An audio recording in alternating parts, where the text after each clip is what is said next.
ये सरिस्का महल देखिए, वाकई बहुत सुंदर सी बिल्डिंग बनी हुई है। एक किस्सा, बड़ा जोरदार सा किस्सा है जो अक्सर अपने राजस्थान में चटखारे लेकर सुनाया जाता है कि जयसिंह एक बार लंदन गए हुए थे और सुबह सुबह मॉर्निंग वॉक के लिए निकले अपनी साधारण सी वेशभूषा में, जो मॉर्निंग वॉक की वेशभूषा होती है, टी शर्ट लोअर में। और एक कार की बहुत famous company Rolls Royce company है जो बहुत लिमिटेड कार्स बनाया करती थी, और जो रॉयल लोग हुआ करते थे उन्हीं को वो कार दिया करती थी। उस समय की बहुत महंगी कार आया करती थी। उसके ऑफिस के अंदर चले गए और जाकर कहा कि मुझे रोल्स रॉयस खरीदनी है। वहां जो कर्मचारी थे उन्होंने साधारण सी वेशभूषा देखी तो उनको लगा यार नॉर्मल आदमी गलती से इस दुकान के अंदर घुस गया, तो उन्होंने कहा तेरे काम की नहीं है, महंगी मिलती है यहाँ पे। उनको बताया कि यार मैं खरीद लूंगा। अरे गए क्यों सुबह सुबह टाइम खोटी करे, बोने का टाइम है, रवाना हो यहां से। जयसिंह के साथ उन्होंने बदतमीजी की। जयसिंह वापस होटल आए, अपनी राजसी वेशभूषा पहनी, अपने तुर्रे सिर पे कलंगी लगाए सारे, वापस गए। इस बार उस राजसी वेशभूषा में उन्होंने कहा कि मैं अलवर महाराजा जयसिंह। कर्मचारियों ने स्टैंडिंग ओवेशन दिया, खड़ा हो गया, सैल्यूट मारे, सर हुक्म कीजिए। क्या कहा, अभी आपके गोदाम में कितनी कारें खड़ी है? रोल्स रॉयस सब 6 खड़ी है। लिमिटेड कार्स बनाया करते थे। उसने कहा 6 के 6 कैश पेमेंट, 6 की 6 खरीदी, उनको लाके अलवर के नगर निगम में लगा दिया था। आगे झाड़ू है, आम आदमी पार्टी का चुनाव चिन्ह देख लो। नगर निगम में कचरा उठाया करती थी रोल्स रॉयस। और कहते हैं कि अब यदि यूरोप में किसी के पास में रोल्स रॉयस हुआ करती थी तो वो आदमी यदि अकड़ दिखाता है बताओ अपने पास रोल्स रॉयस है, कोई दूसरा हो सकता है वही जो इंडिया के अलवर में कचरा उठाने के काम आती है। कंपनी को इतना ह्यूमिलिएट फील करना पड़ा था कि कंपनी ने माफी मांगी थी, रुपए वापस लौटाए थे और कहा था बापूड़ा गलती हुई, धूड़ खाई हमने, आइंदा से नहीं करें, काली गाय है तेरी, तू कहे तो मुंह में घास का तिनका लेके माफी मांगे, ये झाड़ू हटा ले, या तो कार वापस दे दे या ढंग से चला ले।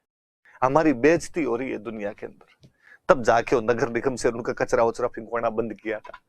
तो आदमी में वो देश प्रेम वाली ने उस प्रकार की भावना। एक और मुझे अच्छा सा किस्सा याद आता है कि शिमला गए हुए थे एक बार जयसिंह जी, और वहां पे वाइसरॉय की जो वाइफ थी, गवर्नर जनरल की जो वाइफ थी, उसको डिनर पर आमंत्रित किया शाम को कि लड़ी वाइसरॉय आज शाम को डिनर हमारे यहाँ पे किया जाए।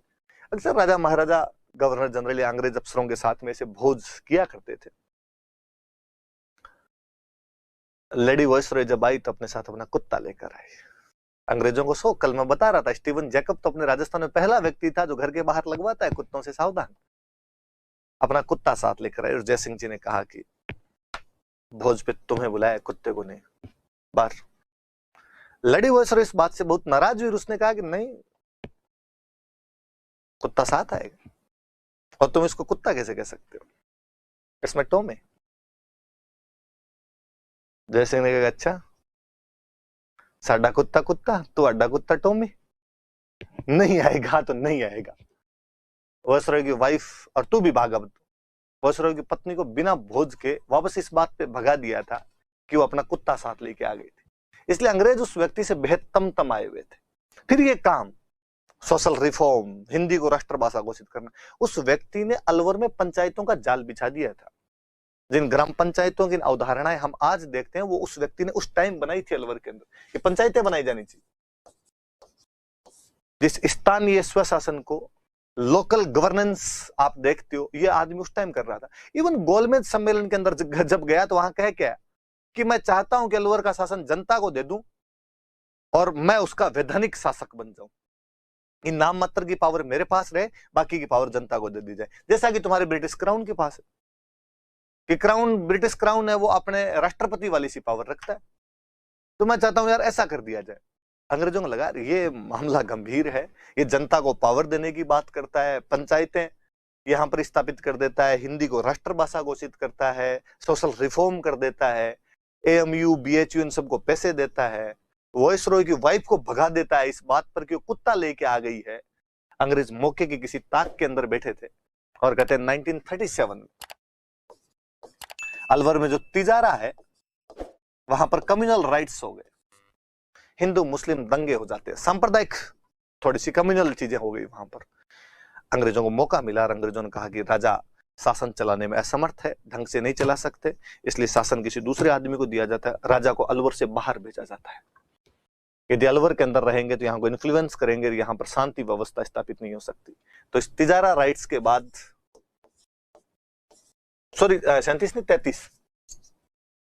33 में तिजारा राइट्स के बाद इनको यहां से डिपोर्ट कर दिया गया, निष्कासित कर दिया गया था अलवर से। पेरिस चले गए, फिर बंदे की पेरिस के अंदर ही डेथ हो गई थी। पर याद रखना भाई, आप जयसिंह मुझे लगता है कोई 50 शब्दों में भी आपसे मेंस में पूछ सकता है। वैसे भी इस आदमी को तो याद रखा जाना चाहिए जो यूं भारतीयों का सर इस मामले में तो ऊंचा उठाने वाला व्यक्ति था। अक्सर एक बात कहा करते थे कि मैंने आज दिन तक कोई अंग्रेज, जर्मन या फ्रेंच नहीं देखा जो किसी दूसरी भाषा के अंदर बात करता हो। अंग्रेज अंग्रेजी में बोलेगा, फ्रेंच फ्रेंच में बोलेगा, जर्मन जर्मन में बोलेगा। ये हम ही लोग हैं जो इस अंग्रेजी के पीछे पड़े हैं, ये भाषा बोलना चाहते हैं। और सबसे बड़ी बात कि इस भाषा के चक्कर में हम हमारी खुद की भाषा को भूल गए हैं। तो स्वदेश प्रेम की बात करने वाला व्यक्ति था।